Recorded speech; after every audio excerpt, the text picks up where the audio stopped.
Hi, this is Ryan. In this video, we're going to set up some simple locomotion so our character can move around. This will involve idle, walking and running. I'm going to show two basic ways of accomplishing this. The first is the older way using Blendspaces. The second is the newer way using motion matching. To start, I'm going to retarget some basic animation from the game animation sample project, which should basically work for both ways. First, I'll retarget the walk animations.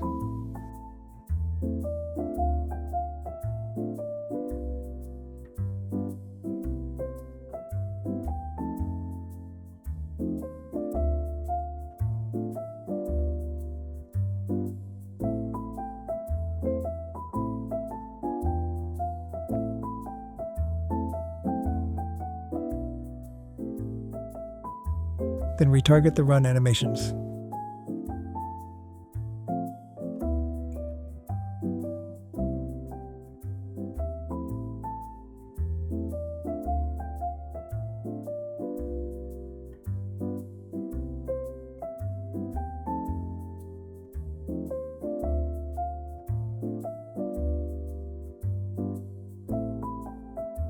And finally, retarget the idle animation.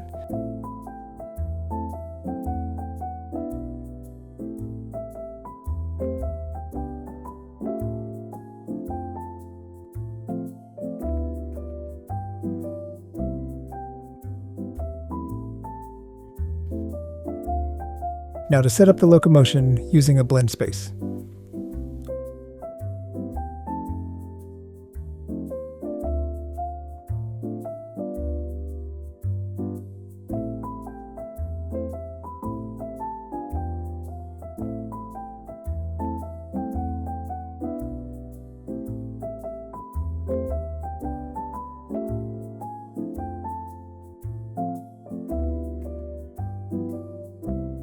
Once I create a new blend space asset, I'll make the horizontal axis with the name of direction.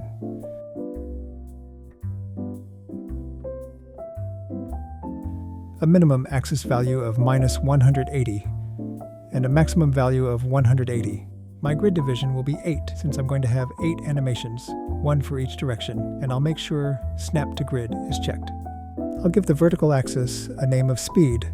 The minimum is 0 and the maximum is 600.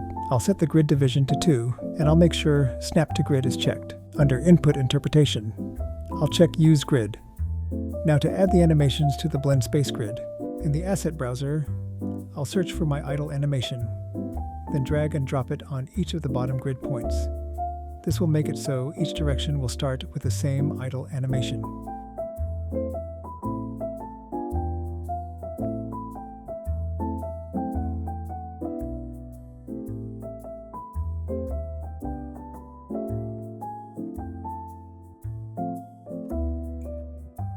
Next, I'll search for the walk animations and add those to the middle grid points.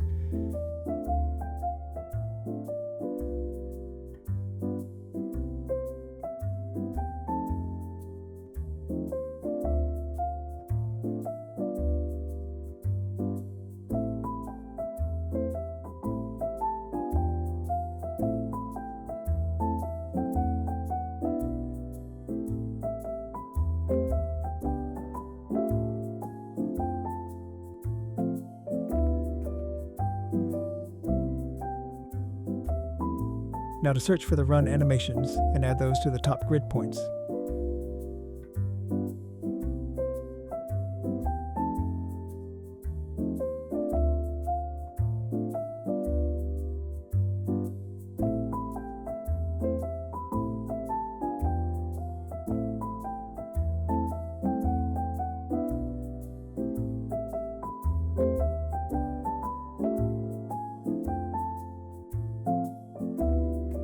To see how everything transitions, just hold down the Control key and move your mouse over different parts of the grid. It's not perfect, but it's good enough to get some motion on our character. Now let's get the blend space working in the AnimBP. To start, we need to get the speed and direction of the character, which we'll use to drive the blend space. In the AnimBP event graph, find the Blueprint Update Animation event. There should be a Try Get Pawn Owner node next to it. Drag off the Get Pawn Owner node and select the IsValid node, the one with the question mark, and hook that up to the event output. To get the speed, drag off the Get Pawn Owner and find Get Velocity.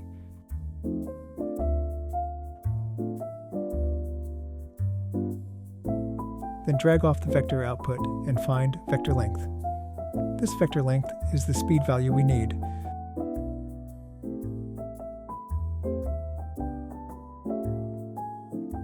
So I'll drag off that value and promote to variable, making the name of the variable speed. Then I'll connect that set speed to the IsValid output of the IsValid node. Next, we'll get the direction. Again, drag off the Get Pawn Owner and find Get Actor Rotation. Then from the rotation output pin, drag off and find Calculate Direction.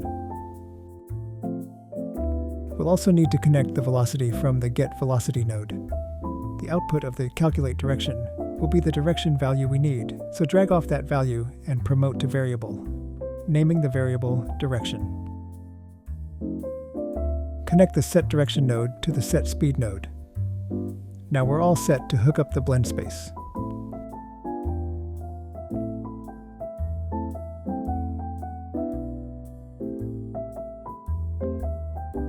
Now go to the AnimGraph and find the Output Pose node. I'll right-click in the graph and search for the blend space I created earlier.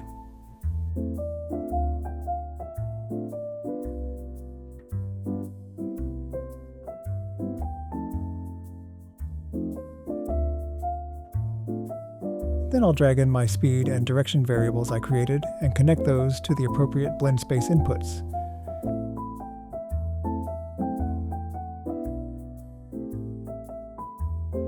Then I'll connect the blend space to the Output Pose node. After compiling, we should be ready to test the locomotion. I'll just go to my map and hit play, then make my character move around. You can now see the blend space working. Now for another way to set up the locomotion, this time using the newer motion matching. I'll be using the same animations I used for the blend space.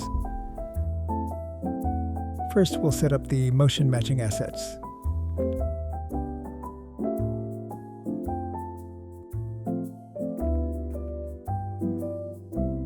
From the content browser, right-click and then look in Animation, Motion Matching, and select Pose Search Schema.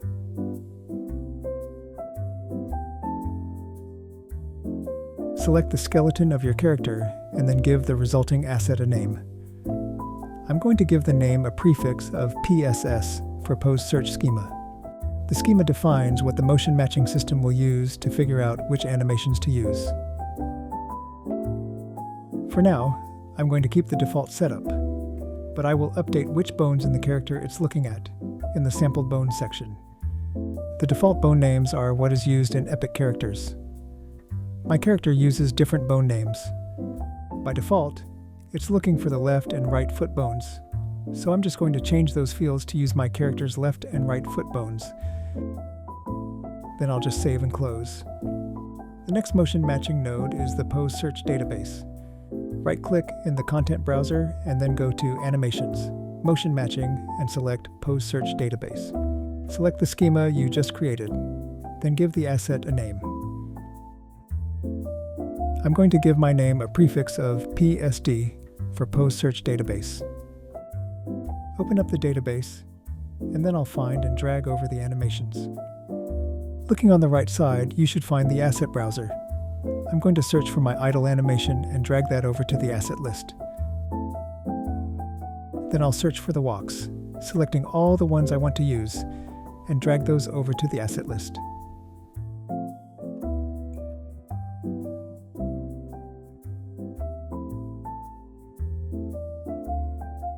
Then finally search for the runs, selecting the ones I want and dragging those to the asset list.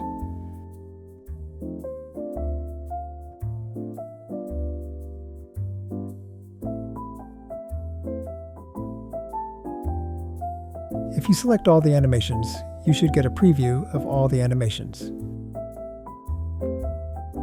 For the animations to work with motion matching, there are a few things your animations will need. The first thing, for animations where you have walking, running, or other kinds of locomotion, you need to make sure the motion has been baked down to the root, so the root of the character is traveling with the character. In my walk cycle, you can see the line going from the hip down to a point under the character. That point is the root bone. Another setting you need is to make sure Enable Root Motion is checked on. If it's checked off, then the root of the character will have no motion, and it will look like it's walking in place. The last setting you need, if your animation is loopable, you'll want to make sure the loop option is checked on. If you have many animations where you need to check these options on, you can do so by selecting all the animations in the content browser, then right-clicking and selecting Asset Actions. Edit Selection in Property Matrix. This will open a window where your selections are listed on one side and the attributes on the other. Just select all your items, then find the checkboxes for Enable Root Motion and Loop, and make sure they're checked on. After making those changes, then make sure to save so you don't lose those settings. Okay, now for the last motion matching asset. We need to create a pose search normalization set. You can create that by right-clicking in the content browser and selecting Animation, Motion Matching, Pose Search Normalization Set. I gave mine a prefix of PSN for Pose Search Normalization. Go ahead and open that up.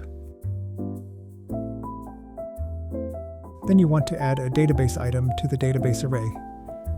Click on the item and select the database you created.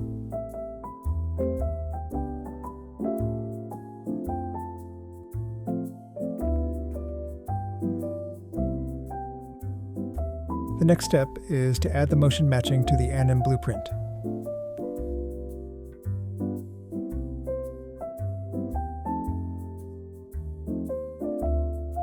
Just go into the AnimGraph of your AnimBP, then add a motion matching node under the Pose Search category.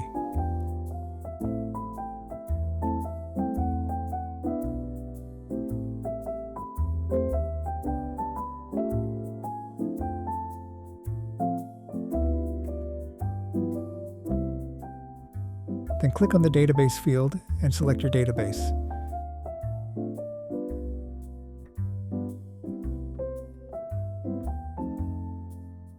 Next, you'll need to add a Pose History node, also under the Pose Search category. With the Pose History node selected, go to the Details panel and look for the Generate Trajectory checkbox, and make sure it's checked on. This is needed so the motion matching can figure out which way the character is going. This option is needed because I'm not using a trajectory component in my character. That component is still an experimental plugin, and I thought it would be a little bit easier not to have to worry about adding it. I found that using the Generate Trajectory option gives me very similar results to using the trajectory component, so it seemed the simpler way to go. So now we just need to hook up the nodes to the output pose, and then we save. We can now go back and test our character. Now as I move around, you can see the character playing the appropriate motion based on my speed and direction. That's it. Enjoy exploring motion matching. Thank you for watching.